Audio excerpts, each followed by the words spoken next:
everybody. Welcome to another episode of JW Talks, or Jimmy Wolf Talks. We got Jeff Dunbrack in the passenger seat here, and sometimes the driver's seat, depending. Never. Always riding shotgun, Jimmy. All right. He's riding shotgun today. So today we're going to look at three of the biggest Britpop albums of 1997. We got Blur's fifth record, Blur. We got Oasis is this their third record called Be Here Now? This is their third album. Okay. And we got the Verve's third record called Urban Hymns. So yeah, these were all very successful records. Urban Hymns, I think, was the most successful of the three. And yeah, so I'll give my a quick little summation of Britpop in 1997, and then I'll throw it over to you, Jeff, and you give your summation, and then we'll start the countdown with you. We'll go 3, 3, 2, 2, 1, 1. Okay. So when I think of 1997 with Britpop, I feel like this is the beginning of the end. So it was the biggest year for Britpop, I guess, because Britpop had become this worldwide phenomenon. So everyone was looking at Britain for the next record of these big bands. Oasis was definitely at the forefront. And so the expectation was enormous. And I even remember waiting for the next Oasis record. It was huge. So, yeah, so big expectations. And in my opinion, I don't think the expectations en masse were met. And I'm going to go on record right now and say that I think there's one song on the Oasis record that single-handedly destroyed Britpop. I'm going to say that right now. Yeah. Jimmy, is that message going all around the world right now? Or? Yeah. Okay, so yeah, but I mean, having said that, though, I think the Oasis record's great. But yeah, I think the it was definitely the beginning of the end, and I think Oasis led that. But that doesn't mean that it's a bad record. But yeah, there's definitely cracks starting to form. And it's interesting because cracks were starting to form with grunge in America as well. And I would say it was starting to happen a little earlier, like around 96 was kind of the beginning of the end for the whole grunge alternative rock thing that was happening in the States. So it's interesting that Britpop kind of went through the same thing where, there was this magical thing that was happening. And then as it maintained like critical commercial mass, it couldn't support its own weight. But yeah, so it became fat and bloated. Let's be real, Jimmy. For sure, like most trends. Overindulgent. Absolutely, yeah. It tends to be a cycle, right? You get this sort of buzz of the underground happening with a new style of music, and then a few bands emerge as the forerunners of that whole thing, and then you think they're old geniuses for a short period of time, and then all of a sudden they think that they are geniuses, and then as soon as they think they're geniuses, then it starts to go downhill. Then we realize they're just regular people. Yep, yep. Just the regular pop music cycle. Yeah. So what's your thoughts on 1997 in the Britpop world? Well, first of all, I need to start this off by saying 1997 was a great year. A young 19-year-old Jeff Dunbrack was just finding his legs out of high school. The world was large and astounding. There was plenty of opportunity ahead of me. I was finding my voice and my path in life, and music was great. And you're right, there were certainly cracks forming in both of those scenes, but there was still some mighty good records that came out. And 97 was a very good year. One record that you left out that was, I don't really know if you could consider it part of the Britpop scene per se, but was OK Computer. Oh yeah. That would have been a good one to go head to head with Oasis and the Verve, seeing as they were, well, maybe I shouldn't say that. Arguably, OK Computer is regarded as one of the best albums of that decade critically, and no, I'm sure most Radiohead fans say that's their favorite. Anyways, we're not talking about Radiohead here. Keep your pants on, Tom York. Well, you know what though? I would say that Um, Radiohead is almost too big for Britpop. They were more of a universal band. Whereas when I think of Britpop, I kind of think of these bands as like they had the majority of their fans in Britain. Radiohead, I don't think was the case. I mean, they're from yes, and you could even argue that Radiohead was kind of grunge when they started. I mean, Creep is that's pretty grungy right there.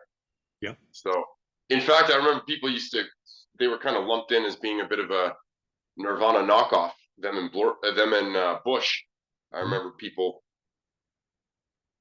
were, the people that didn't like them when I was in high school kind of slagged them off a little bit as being derivative and copycat-esque, even though uh, I guess Tom York's really laughing last on that one. Yeah. They've really withstood the test of time. Oh yeah. Anyways, I'm going to get the ball rolling here, Jimmy. Okay. There's obviously only one record that deserves to be in third place here, and that would most definitely be Blur. If there was a fourth or fifth place too, I'd probably put it there. But I did listen to it. To be honest, I have never listened to that album in my whole life. Um, I don't like Blur. I make no bones about it. Um, and I'll tell you why. Damon Albarn's Cockney accent is just very posh, and I don't get it. I don't understand what they're doing really. It seems to me like it's art school rock, and like the stuff that the kids in drama class would be listening to. Whereas they seem to me to be just like a bunch of to me it sounds overindulgent, and I don't really understand what they're talking about. They don't particularly deal with universal themes in their music. It seems like it's all a little more abstruse and a little more I don't know. I don't get it. I never understood any of their earlier work, which I have listened to. However, I will say that there are three songs on that album that I did find not awful. Uh, one was "The Death of the Party" or something like that, Yep. and I should remember this because I literally listened to it. I just did a recap before we got this thing underway, and um, because I wanted to have my facts straight, but I forgot the names of the tracks already. So, um, "Death of a Party," I actually thought that was pretty good. "Chinese Bombs," I thought was just awful. Um, Sex Pistols derivative shite, as far as I'm concerned. Um, Moving On was decent, Mm-hmm. and I didn't also mind. Where is something about a country? Country song. Mm, Countryside Ballad. Countryside ballad. Um, Yeah. Beetle Bum. Beetle Bum, I believe, was the first single from that album. Again, just especially when Oasis hit you with "Do You Know What I Mean?" Beetle Bum sounded just like miles away. Mm-hmm. So um, again, I don't really like Damon Albarn's whiny voice. They did get some good guitar tones though, and I will say that the album isn't necessarily derivative. I don't think it really sounds like other things, particularly. I just I'm also not really tuned in entirely to that scene. I mean, I wasn't. I grew up in Canada. I wasn't immersed in Britpop. I didn't live in London, so I don't know a lot about all the other bands that were going on at the time. And there were just tons of them. Record labels were throwing money at any band that had a guitar, and that came from London in those days, or England in general. But there's all kinds of bands like Ocean Color Scene and Ride, and a ton of other bands that I really don't know much about. But I will say that I don't think this Blur album sounds like anything. I just don't particularly like it. So firmly entrenched in the third position for me. Okay. What say you, Jimmy? Okay. Uh, so for me, I'm gonna go with Urban Hymns as my third. The yeah. So the first song that Bittersweet Symphony, I think is one of the greatest songs of the '90s. That song is absolutely fantastic. I mean, it's one of those genre defying sounds. It just sounds like its own thing. It's so epic, right? It's from a sample from it's from the Rolling Stones song called "The Last Time," but it's a cover of a Rolling Stones song by the Andrew Oldham Orchestra. So it's like this really cool like cover record of pop songs done by an orchestra, and it's the story is legend that the Stones took all the money from that song because they didn't get the proper clearance for the publishing on that song. But yeah, I think that song is so good, and I think the only reason why I put this third is I feel like the rest of the record just kind of, I say, just kind of pales in comparison to that first tune. Now the album's not bad at all. I like all three of these records, so this is not. I don't dislike this album. I just find that it's just anticlimactic after hearing Bittersweet Symphony. I do like Sonnet though. So, and I find that this is sort of front loaded for me. Although definite great 1-2 punch though with Bittersweet Symphony and Sonnet with the left. Like, yeah, by far the two best songs of the record. And then but the band is great. The band is really good. Richard Ashcroft has like the quintessential Brit pop look, like just his look, his hair, his face, like just him, walking down the street in Bittersweet Symphony video. Like for me, that is like if you take a mishmash of Richard Ashcroft and Liam Gallagher, if you take Liam Gallagher's voice or talking voice and then Richard Ashcroft's look, like that is the definitive look of Britpop. So, and this band and this album was absolutely enormous. But I'm gonna kind of go on a limb and just say that I think a lot of people would probably agree that they bought this record for the single, and I don't know if they were, completely blown away by it. Although it was absolutely critically acclaimed when it came out. Mostly I would say a lot of it by musical journalists. Most of the fans prefer the other two records before this, but yeah, I mean it's definitely a good record. But yeah, I'm gonna say it gets a little dull for me. So what you say? What say you, Jeff? Number two. So this actually was fairly tough, Jimmy, because I disagree with you on your or my view of the record is very different. Okay. Like you said, I bought Urban Hymns for Bittersweet Symphony, but I was very much impressed by. I think that album is as good as anything Oasis ever did. I think it is a masterful. I mean, there's so many good albums in the '90s. It's really tough to come up with a top 10 or a top 5. But for me personally, this is in the top 5. I love every song on this record, and I can see how you could say that the 1-2 punch of Bittersweet Symphony and Sonnet. I mean that's it's definitely front loaded, like you said, and then I don't think the quality of the record goes down though. I think the mood does. Mm-hmm. Like Bittersweet Symphony is it is uplifting, but it's more the overall message I get from it is that you just got to carry on and that life is, it's good and it's bad, but you just have to kind of accept everything that comes to you and keep on moving on. So to me, that's a bit of an uplifting message. Sonnet is actually quite a pretty little love song, all on its own. Very simple, nothing crazy going on there. Just that little simple little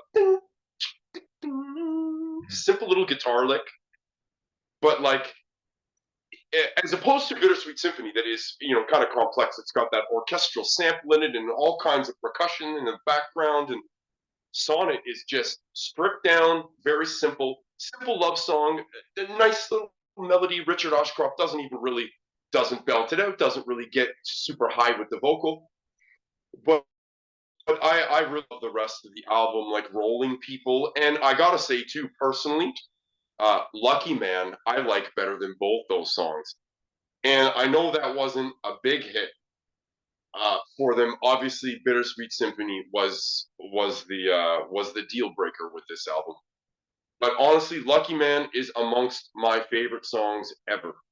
Um, I tend to be an individual who is probably not nearly as grateful as I should be for all the things I have in life, and you know, I've had a lot of struggles, and I guess I can be a little overly complacent and possibly concentrate on the negative a little too much.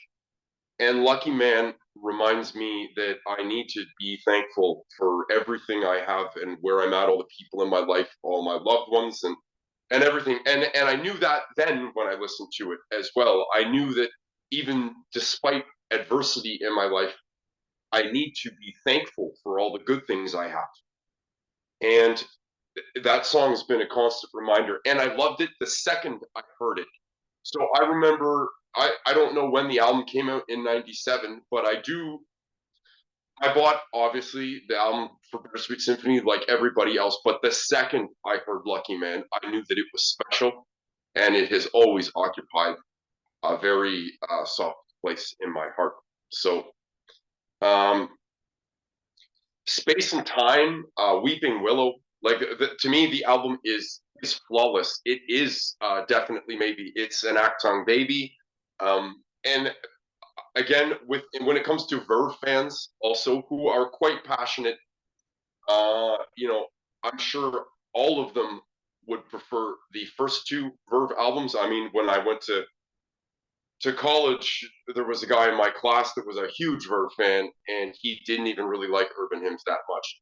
But you know, as far as I'm concerned, Urban Hymns amongst the greatest albums of the decade.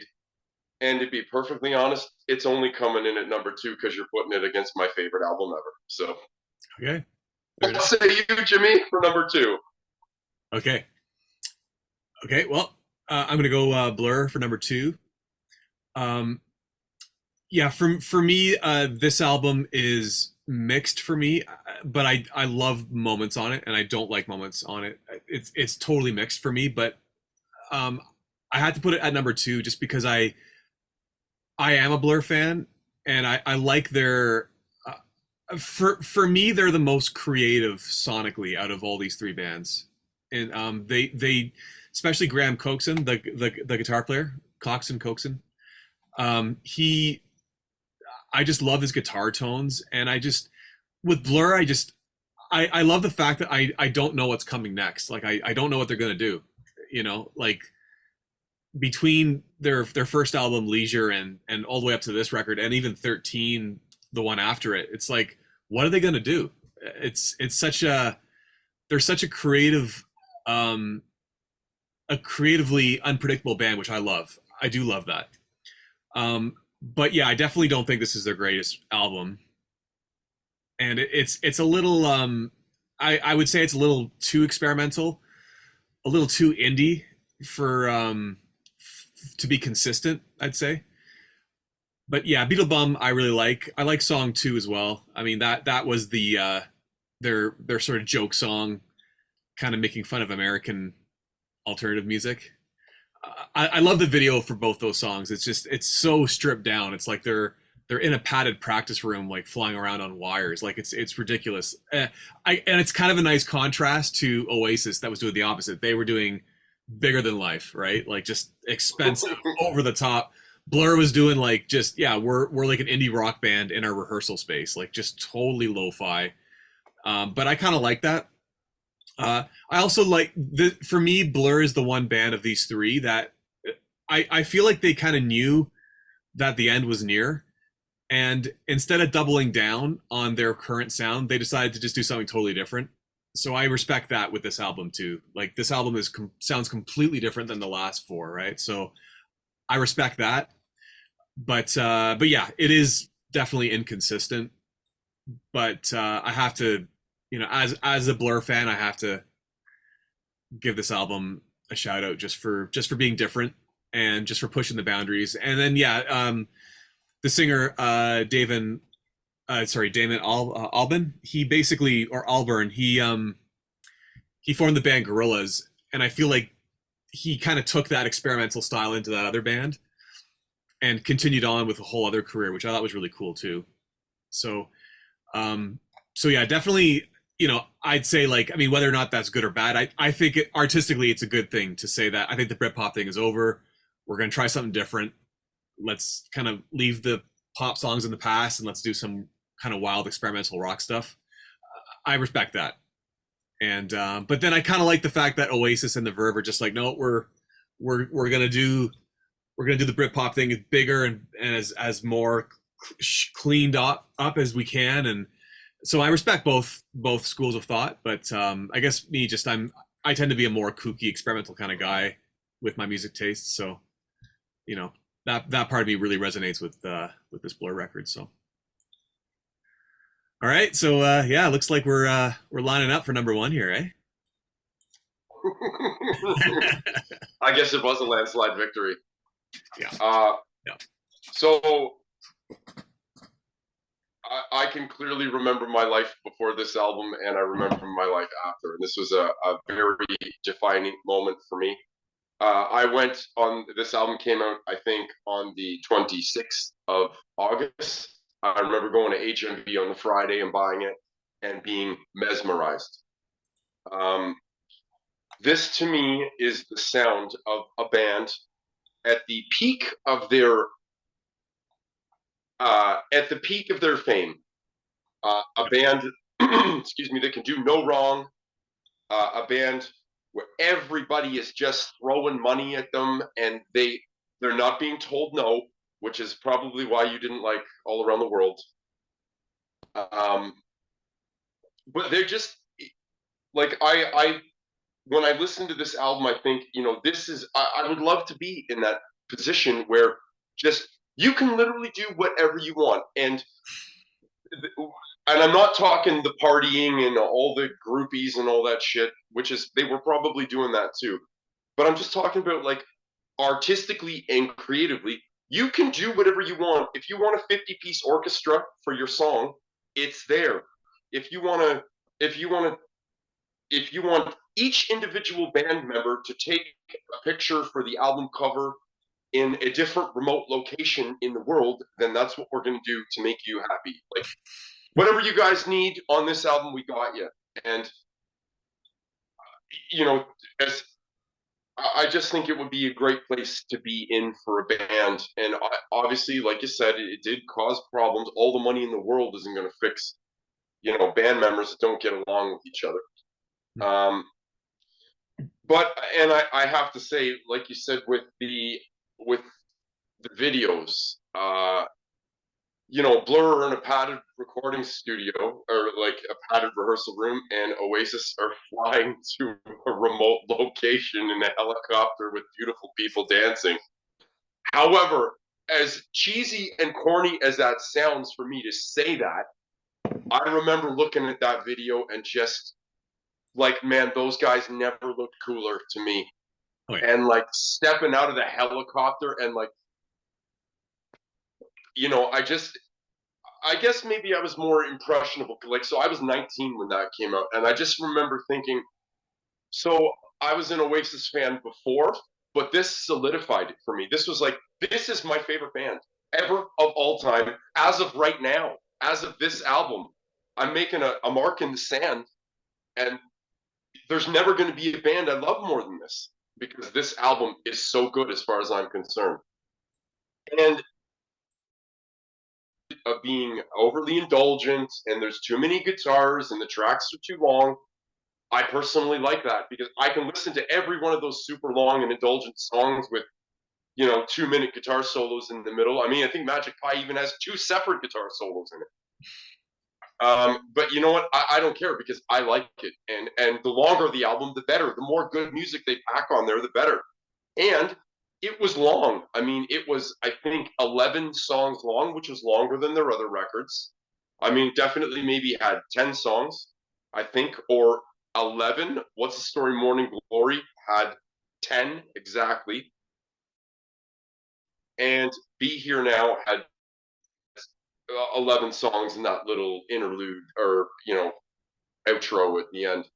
Mhm. But anyway, I loved everything about it. There's some real I think there's some hidden gems like It's Getting Better Man. I really really like, and never on the radio or anything. I really like Fade In Fade Out. Um, you know, to me these songs are just timeless, and they tell the story of, like, I just remember my life so clearly back then, and I can remember taking the bus home from Square One with this in my CD player, and just I mean, I got it from the first second, and I was like this. And like I said, I remember once I had listened to the album in its entirety, I was like, I found my favorite band ever, and I knew it right there and then. I didn't have to give it a couple listens to test it, or I just knew immediately that this was it. So, and to me personally, again, with Oasis fans, everybody would certainly agree that it would be definitely Maybe or What's the Story, Morning Glory that are the best ones. But for me, I personally think this is their best album. It's my favorite. Um, I think all the playing is good. Like Liam Gallagher's voice never sounded better. I like all the harmonizing they do with the vocals with Noel in the background. Um, Not too much Noel Gallagher songs either, with Noel Gallagher singing, which is a good thing. I mean, Liam's the front man; let him do the singing. Um, and I'm also going to differ from you ahead of time. All around the world is a bone of contention for most people. It's 11 minutes long. It's got multiple codas and extended instrumental bits in the middle. But you know what? I like it. I like the video. I like that it's so overly, uh, it's overly Beatles indulgent. With the la la la's and the yellow submarines in the video, and I don't know, I like the animation. To me, it's just it sums up that time of my life and where videos were at the time too, because although the video was, I don't think the song was terribly well received. The video was super cool, and I remember loving it when it came out. Again, All Around the World, not my favorite song on the album, but I still think it fits. It works in that album. If there was ever an album that they were going to do it, it was that one. And I feel like as Noel Gallagher wanted his big, huge Beatles production, he certainly made it happen. Not a lot of people love it, but I like it. Okay, so my number one is the same as you, Oasis, Be Here Now. Fantastic record. It gets better with age. Definitely mixed reviews when it came out, but the more I listen to it, the more I like it. It's not as immediate as the other two for me. It seems like it was pretty immediate for you, but yeah. I just want to say, I don't mean to interrupt you, Jimmy, but mixed reviews, but universal massive acclaim in Britain. It was every every single music magazine gave it tons of praise. Maybe not so much here in the States, but in Britain, it was the best thing since sliced bread, according to the music press. Anyways, go on. Okay, fair enough. Yeah, I mean, yeah. When I saw, do you know what I mean? That outlandish helicopter video was amazing. Liam looks so cool with his jacket and his sunglasses. Awesome. I got that right away. Um, and listening to the album now, I love every song on it except All Around the World, which I hate. I hate. It sounds good. Oh, It's I mean, it sounds good and it was produced well, but for me it just it's funny because my wife came in the room when I was listening to that song, and she's like, "Man, like Oasis just has those Dr. Seuss lyrics, you know? It just seems like so like say and day. It just sounds so silly." And I think for unfortunately, like that's the one thing, like All Around the World, I think just kind of exposes the faults of the band, like, and just the whole Beatles thing, and it just there's no for me there's no magic with that song.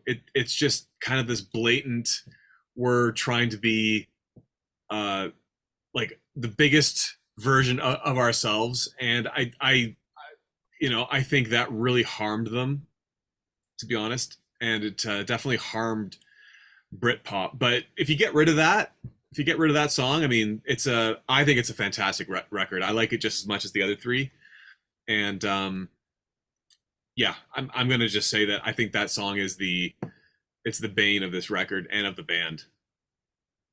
But I don't understand. I don't understand the hate for this album though, because I do think it's a fantastic record. Uh, My Big Mouth is awesome. Stand By Me is beautiful. Magic Pie is awesome. That's the Noel song. mhm. Don't Go Away is classic, right? Just probably one of Liam's most heartfelt vocal performances. It's Getting Better Man is awesome. Fade In Out, or Fade In, Fade Out. That's a cool psychedelic tune. But yeah, I just wish they had a champagne supernova style song instead of All Around the World. I mean, if they had one of those, then it would become like probably my favorite Oasis album if it just didn't have that. I just feel like the album is just it's focused on their big moment, right? This is the big moment all around the world. It's like they have like even like the the reprieve, you know. It's just like, oh come on guys, like, like, but maybe that's the charm of it, right? Like maybe that's it's like the Guns N' Roses like Use Your Illusion you know, comparison, right? It's like they're trying to be bigger than what they're capable of, and maybe that's the charm of it. Like that's what makes it so Oasis, you know, and that's what makes them such rock stars. And you know, I respect that. I respect that angle. You know, let's try and make a song that's better than the Beatles. Like, why not, right? Because we're Oasis, right? We're as good, if not better, than the Beatles. Why not? We you know, only a band like Oasis could do something like that at that time, right? So, so I don't know. I mean, yeah, and of course the video. I mean, for me, it's just like that. It's the. I mean, it's the video is more of a Beatles rip off than the na na na Hey Jude part. You know, it's the video of. Yeah, I mean, it's just. But you know what? I mean, if they're, I mean, like imitation is the sincerest form of flattery. So, you know, maybe that's, you know, If I may just pipe in here, Jimmy, after that deluge uh, that you've fucking heard all over that song, I gotta say there were 4 singles to this album. There was "Don't Do You Know What I Mean," "Stand By Me," "All Around the World," and don't go away. "Don't Look Back." And yes, sorry, "Don't Go Away." But I have to say, "All Around the World," uh, the B sides to that single are quite good. There are 3 of them. 2 of the B sides, one of them was a cover of "Street Fighting Man" by the Stones, Oh, which I cool. think is about the best cover they've ever done. And I don't even know if anybody else knows about it, but I personally love it. I think the other 2 songs are "The Fame" and "Flashbacks," both songs that I bought that CD single out with it like the day it came out, and it was also maybe a week before I saw them at Maple Leaf Gardens for my very first rock concert ever. Cool. And I know that that song has a lot to. It's got a lot of explaining to do, shall we say? Yeah. But at least the single was good, and the B sides were incredible. it to me, it might even be my favorite single, just because I think the B sides were so strong, and the B sides from the Be Here Now era were not as good as the ones from the Definitely Maybe and Morning Glory era. So to me, they came back and they hit it hard with this one. And even though the song stand or All Around the World may not be you know, everybody's cup of tea, the B sides were certainly fantastic in my eyes. So Cool. Okay. All right. Well, here we go. We got a clear winner. We got Oasis's "Be Here Now." mhm. Uh, yeah, This was a decisive victory to me. it was. Yeah, it was. It wasn't hard for me. It was pretty obvious. I struggled with the Blur and the Verve albums because the Verve album does have such great songs on it. Um, you know, I would say they're better and more classic than the Blur songs for sure. But yeah, but this one's pretty clear. It's like Oasis is doing their thing the best that they can, you know, under the circumstances of this unimaginable weight of expectations of the whole world, right? So um, I imagine they needed a lot of drugs to kind of stay to kind of keep their confidence up, right? And I think you can also say that the Verve kind of snuck in there, even though they didn't. I don't think there was a lot of pressure on them at all. They weren't really on the, they might have been a thing in Britain, but they'd never even. I don't even know if they toured North America before that, and they just kind of slipped underneath the radar there with a big banger, and so kudos to them. I mean, people knew who Blur were before that. Yeah. Maybe not a huge deal. I guess Park Life was a mild hit, I guess you could say, in North America. But yeah, certainly, it's funny how one had massive expectations, and Urban Hymns almost had none. In fact, the Verve broke up before Urban Hymns. Like, this band always had tension. The guitar player and the singer were always kind of at odds with each other. So they broke up before. And the real sad thing is, you kind of touched on it, how Jagger and Richards took all the money for Bittersweet Symphony, all of the royalties for it. But the band broke up after the last album, the one previous to Urban Hymns. So Richard Ashcroft was like, okay, let's get the solo career going. And he wrote most of the songs for Urban Hymns. And then one day the guitar player came down, and they hung out, and they're like, let's give this thing another try. mm-hmm. But Richard Ashcroft had most of the album already done, or the vast majority of this is the way he tells it anyways. He said pretty much the album was my first solo album. I was ready to go with it. But then I brought the band into play. So he's like, not only did I lose all the money to the Stones, I also split it with the band when it just could have all been mine. So yeah. It kind of sucks that way too. And then the band promptly broke up after Urban Hymns as well. Like, it wasn't very shortly after the album came out that I think they broke up. I don't even think they made a full world tour out of it.